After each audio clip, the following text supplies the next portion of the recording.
ছেলেদের তো বেশি কষ্ট হয় যখনই স্বপ্নে দেখে এরা নকল রানী আর বের করে ফেলে আসল পানি। এই যে ছেলেরা শুধু টিপলেই হবে, মাঝে মাঝে করতেও হবে, তবে তো সম্পর্ক টিকে থাকবে। যেই সব মেয়েগুলা খাটো খাটো ছেলেকে বিয়ে করতে চায় না, ভাবে যে লম্বা ছেলেদের হয়তো সবকিছু লম্বাই হয়, আসলে এরা হয়তো জানো না টিভি 5 ইঞ্চি হোক কিংবা 14 ইঞ্চি, রিমোট কিন্তু সেই 8 ইঞ্চি থাকে। ছেলেরা বিয়ে করলে তো এমন মেয়েকে করা দরকার যে কিনা দিনে শোনাবে গান আর রাত্রে বলবে আহ আসতে যান। আগে ভাবতাম বিয়ের পরে মনে হয় পা ঘষাঘষি করলে বাচ্চা হয়, এখন দেখি পুরোই লীলা খেলা, শালা ব্লুটুথ কানেক্ট করতে হয়। ছেলেদের খাটনির শেষ নাই, দিনে চাষ করতে হয় মাঠে আর রাত্রে চাষ করতে হয় খাটে। মাঠে চাষ না করলে ফসল হবে না আর খাটে চাষ না করলে বউ থাকবে না। কি ছেলেরা ঠিক বললাম তো?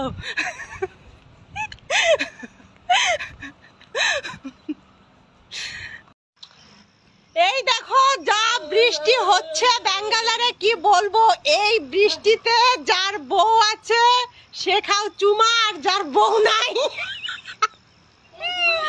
সেই শালা যে চুপচাপ ঘুমা।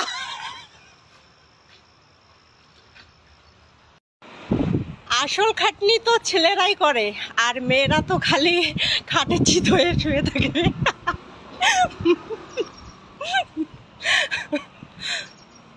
ছেলেদেরকে একটা কথা বলি, যদি কোনো মেয়ের সঙ্গে প্রেম করো তাহলে তার মন দেখে করবে, কারণ দুধ তো গরুরও থাকে। একটা কথা সবসময় মনে রাখবে, যে গাছে ফল থাকে ঝোলা সেখানে কিন্তু রাস্তাও থাকে খোলামেলা। বুঝলে পুজপাতা আর না বুঝলে তেজপাতা। অবিবাহিত মেয়েদের মনে সবসময় একটা চিন্তা যে ছেলেরা সবসময় বিবাহিত মেয়েদের প্রেমে কেন পড়ে। দেখো, বিবাহিত মেয়েদের প্রেমে পড়ার 3টা রিজন আছে। 1 নম্বর, এরা ধোকা কম মকা বেশি দেয়, আর 2 নম্বর, একটা মেয়ে যতদিন না মানে বিয়ের আগে যতটা না সুন্দর থাকে বিয়ের পর তার দ্বিগুণ সৌন্দর্য বাড়ে। আর 3 নম্বর রিজন হচ্ছে যে অন্যের গাড়ি চালাতে সবসময় মজা লাগে, আর অ্যাক্সিডেন্ট হলে কিন্তু সবসময় মালিকের উপরই দোষ পড়ে। এই জন্য কিন্তু ছেলেরা সবসময় বিবাহিত মেয়েদের প্রেমে পড়ে। কি ছেলেরা ঠিক বললাম তো? বৃষ্টির দিন মনে সিঙ্গেল ছেলেদের হাতে ব্যথা আর বিবাহিত ছেলেদের কোমরে ব্যথা। যেই সব বিবাহিত মেয়েরা স্বামীর খেয়ে নাঙের গীত গাও, সেই সব বিবাহিত মেয়েদেরকে একটা কথাই বলি, দেখ বোন, একটা কথা সব সময় মনে রাখবে, পুকুরের পানি যেই রকম সবাই ইউজ করে কিন্তু খায় না, ঠিক তেমনি একটা বিবাহিত মেয়েকে সবাই ভোগ করতে পারে কিন্তু বিয়ে করতে কেউ পারে না। সারা জীবনের জন্য হাতটা ধরে রাখতে শুধু স্বামীই পারে, অন্য কেউ পারে না। আর একটা কথা তোমরা সব সময় মাথায় রাখবে, নাঙের কাছে যতই শাক সুখ শান্তির চারিদিকে থাকালো, ভাতারের ঘরে কিন্তু নুন আলু ভর্তা ভাত খাওয়া 1000 গুণে ভালো। ওই বলে না, পরক্রিয়ার গোলক ধাঁধায় যে পড়েছে একবার, এখানে ঢুকোর রাস্তা অনেক পাবে, বেরোনোর পথ খুঁজে না পাবে। ঠিক আছে, পরক্রিয়া জিনিসটা এরকম। তার থেকে তুমি নাঙের সঙ্গে যেরকম মিষ্টি মিষ্টি কথা বলো, এই কথাগুলো যদি ঘরের স্বামীর সাথে বলো, তাহলে কিন্তু দেখবে এহকাল পরকাল দুটাই শান্তি পাবে। বুঝতে পারছো? নাঙে তোমাকে নিয়ে যাবে দেওয়ার জন্য, আর স্বামী রাখবে তোমায় এই বুকের মাঝে। হাজারো কষ্ট সহ্য করে স্বামী তোমার জন্য রোজগার করে, কিন্তু নাঙে কি করবে জানো? যখন তোমার মধু খাওয়া শেষ হয়ে যাবে না, তখন তোমাকে ছুঁড়ে ফেলে দেবে ডাস্টবিনে। এটা কথা মনে রাখবে। আর স্বামীর ঘরে থাকলে চারিদিকেই তুমি সম্মান পাবে। আর নাঙের কাছে যদি চলে যাও না, প্রিয় মানুষকেও হারাবে, কাছের মানুষকেও হারাবে, আপন মানুষকেও হারাবে, সন্তানকেও হারাবে, এমনকি পাড়ার প্রতিবেশীর লোকেরাও তোমাকে খারাপ বলবে।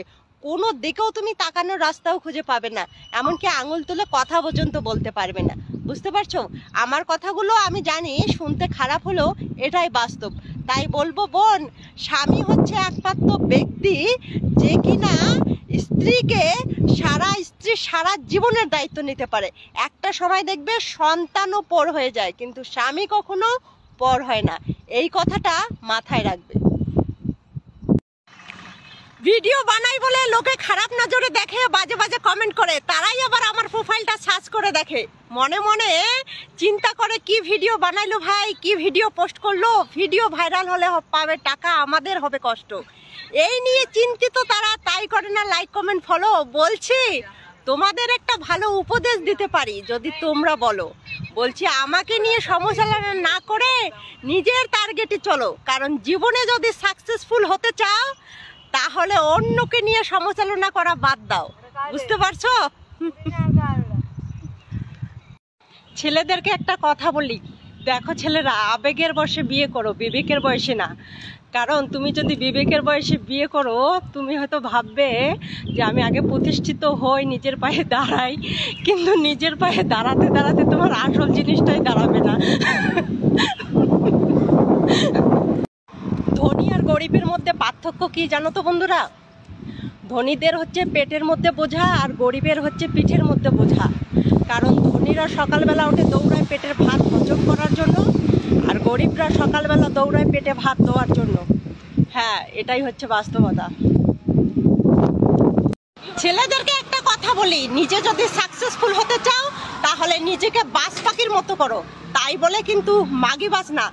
কারণ তুমি হয়তো যেই মেয়ের পিছনে ঘুরে সময় নষ্ট করবে, একটা কথা মনে রাখবে, আমি একটা মেয়ে হয়ে বলতেছি, কারণ একটা মেয়ে তোমাকে স্বপ্ন দেখাবে আর স্বপ্ন পূরণ করবে আর একজনকে দিয়ে। কথাটা শুনতে খারাপ হলেও এটাই বাস্তব। বিবাহিত মেয়েদেরকে একটা কথাই বলি, বোন, তুমি যতই পোলাও খাও আর বিরিয়ানি খাও, ভাতের মজা পাবে না।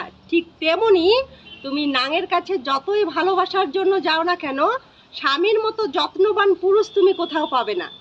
নাঙের কাছে যতই থাক সুখ শান্তির চারিদিকে থাক আলো, ভাতারের ঘরে নুন আলু ভর্তা ভাত খাওয়া হাজার গুণে ভালো। কারণ পৃথিবীতে দুইটা ব্যক্তি নারীদের জীবনে সৃষ্ট, একটা হচ্ছে বাবা আর 2 নম্বর হচ্ছে স্বামী। কারণ স্বামী হচ্ছে যেই ব্যক্তি যে কিনা তোমাকে ততক্ষণ অবধি ভালোবাসবে যতক্ষণ তার দেহে প্রাণ থাকবে, আর নাঙে তোমাকে ততক্ষণ ভালোবাসবে যতক্ষণ তোমার কাছে মধু থাকবে। ওই যে কথায় আছে না, স্বামী ভালোবাসবে 90% পিওর, আর নাঙে বাস দিবে তোমাকে 100% শিওর। তাই বলছি বোন, নাঙের পিছনে না ছুটে স্বামীর পিছনে থাকো, দেখবে সংসারে সুখ শান্তি আলো ভরে যাবে। ফেসবুকটা এখন অন করলেই ভাই কি বলবো, ক্লাস 6-এ পড়া মেয়ে বিয়ে করে বলতেছে যে এতদিন পর আমাদের ভালোবাসা পূর্ণতা পেল। আমি বলছি কি বোন, কম বয়সে বিয়ে করাটাকে এটাকে পূর্ণতা বলে না, এটাকে কি বলে জানিস? কম বয়সে বেরোলো বাল, তার দুঃখ চিরকাল। বুঝতে পারছিস তো?